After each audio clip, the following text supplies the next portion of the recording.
and is supposed to result in kidney malfunction and death within 6 years. It is situated on the back on the left side, approximately at the level of T10 through T12, at a distance of approximately 3 inches from the center of the spinal column. The deep muscles in this area would consist primarily of the longissimus dorsi and the iliocostalis lumborum.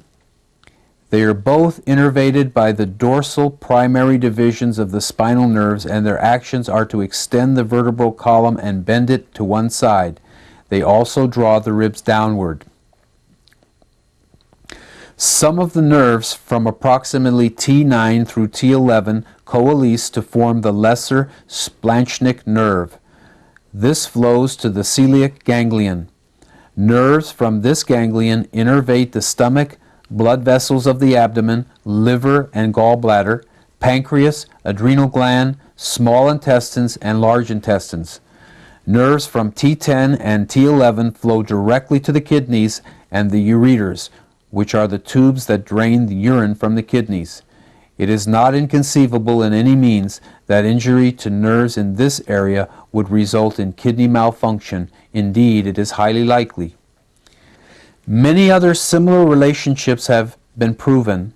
Dr. Gutzeit, MD, wrote in The Spine as Causative Factor of Disease, a chiropractic adjustment will work on the cervical region.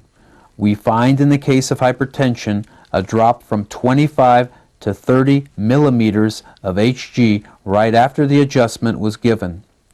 Dr. Goodwin found a similar relationship in a separate study. Indeed, many studies have found that adjusting the area where the nerves go to the organs results in changes in that organ.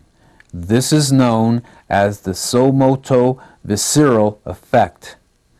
The same type of situation is used by some researchers to explain the effects of the Hwato-Jaji method of acupuncture. Dr. Andrei Pikolov, MD, and Dr. Karen, MD, did a study comparing the effects of 2 different therapies on duodenal ulcers. The patient's ulcers were endoscopically confirmed. The 2 therapies were conventional medical methods, drug therapy and diet, and chiropractic spinal manipulative therapy.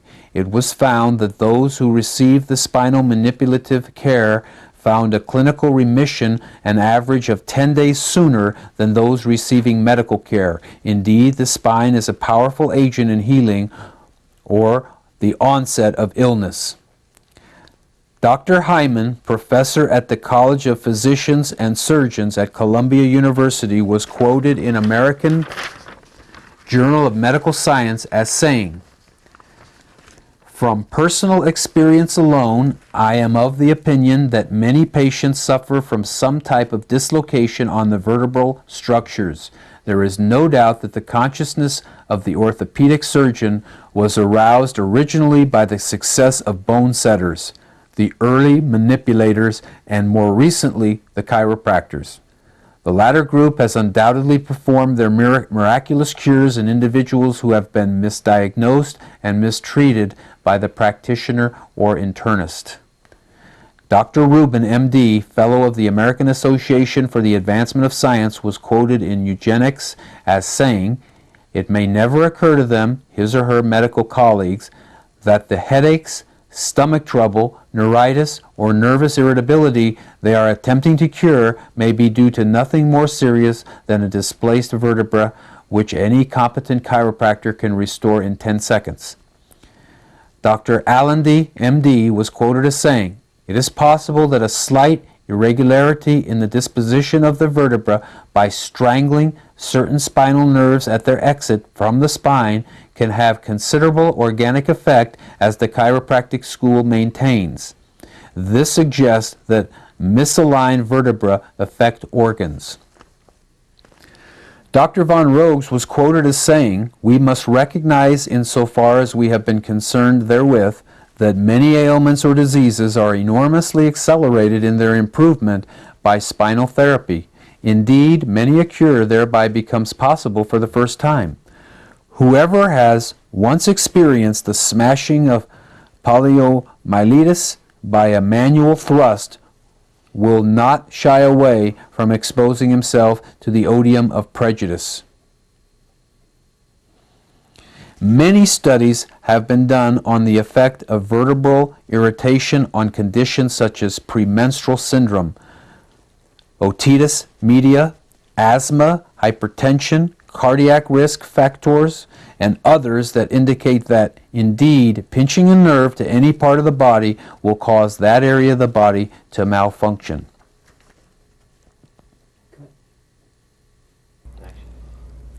Point number 20 occurs at 4 p.m. and is on the left side of the body. It is at the point of the shoulder blade near the bottom and results in death within 8 years. The organ that lies deeply underneath will predominantly be the lung. Concussive blows here would have varying effects ranging from fluid build up to rupture. The major muscle affected in this area would be the latissimus dorsi. The nerve innervating this would be the thoracodorsal, aka long subscapular nerve, originating from the brachial plexus containing fibers from the 6th, 7th, and 8th cervical nerves. Its action is to extend, rotate medially, and pull the shoulder blade back towards the spine. It basically draws the shoulder downward and backward. Some of the nerve fibers from the spine in this area will coalesce to form the greater splanchnic nerve, which would combine again in the celiac ganglion and innervate the organs as mentioned above. More specifically, nerves from vertebrae in this area would directly go to innervate the pancreas and spleen. The next point is number 21. It occurs at 5 p.m. and is supposed to start causing problems within 6 months, such as nosebleeds, paralysis, and illness. It is on the front of the body, situated on the manubrium, and appears to be about 1.5 inches to 2 inches below the sternal notch. The only muscular attachments to the manubrium on the ventral front side of the sternum is the pectoralis major and sternocleidomastoideus. The innervation and the action of the pectoralis major has been discussed before. The innervation of the sternocleidomastoideus muscle is the spinal part of the accessory nerve and branches of the anterior rami of the 2nd and 3rd cervical nerves. The action of this muscle is to bend the neck and head to the side, drawing the head toward the shoulder of the same side. At the same time, it rotates the head to the opposite side. When the muscles on both sides act together, they flex the cervical vertebral column forward while at the same time elevating the chin.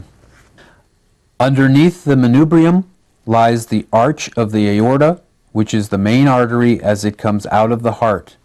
Also in this area lies the superior vena cava.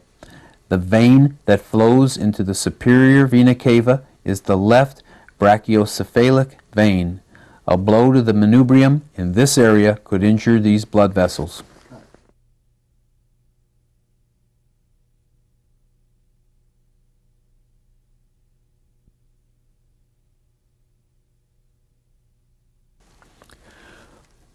Point number 22 is to the side of where the main muscles on the front of the neck end, just above the clavicle collarbone.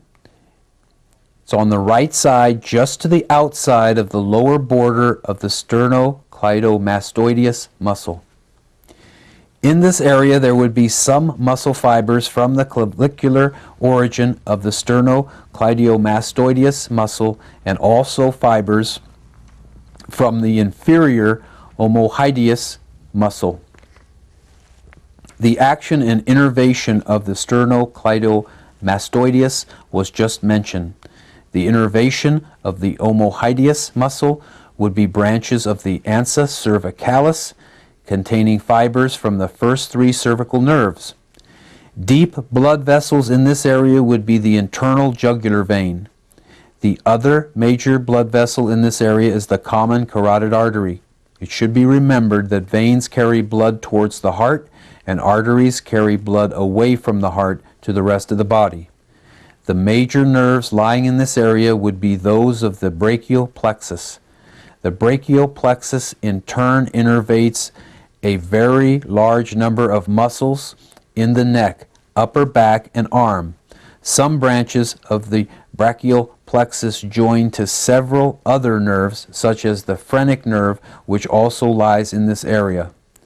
The phrenic nerve is generally known as the motor nerve to the diaphragm, although it also contains many sensory fibers.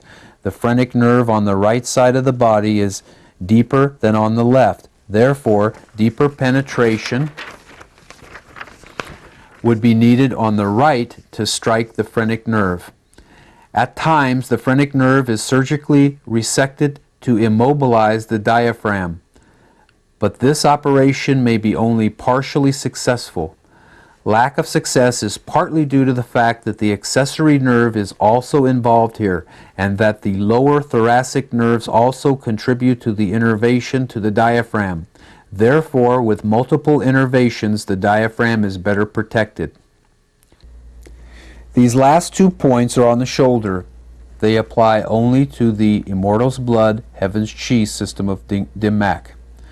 The first one is said to occur at 2:30 a.m. and results in death in 20 years. It is on the belly of the middle head of the deltoid muscle. The action of this muscle is that it raises the arm. The nerve that innervates it is the axillary nerve from the brachial plexus, containing fibers from the 5th and 6th cervical nerves. The major blood vessels in this area are tributaries of the cephalic and branches of the axillary artery. Action. The second point occurs at 4 a.m. and results in death in 10 years. It is just to the front of the deltoid where the bicep and the deltoid meet.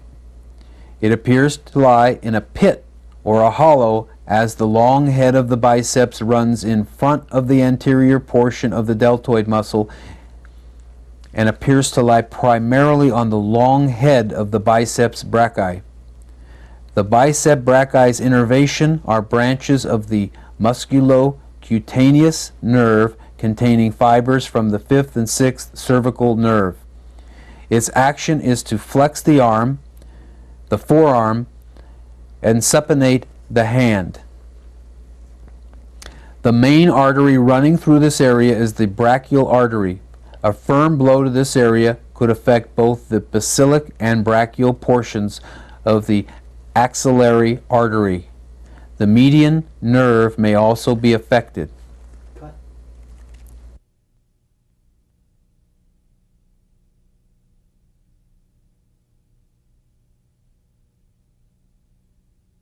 Well, I hope you've enjoyed this dim mak series. Again, my name is James Patrick Lacey, and I am the 7th generation Grand Master of 5 Elder Monk Mu Hing's 18 Taoist Palm System, title authorized by 6th generation family inherited White Tiger Great Grand Master Du Wei in January of 1988.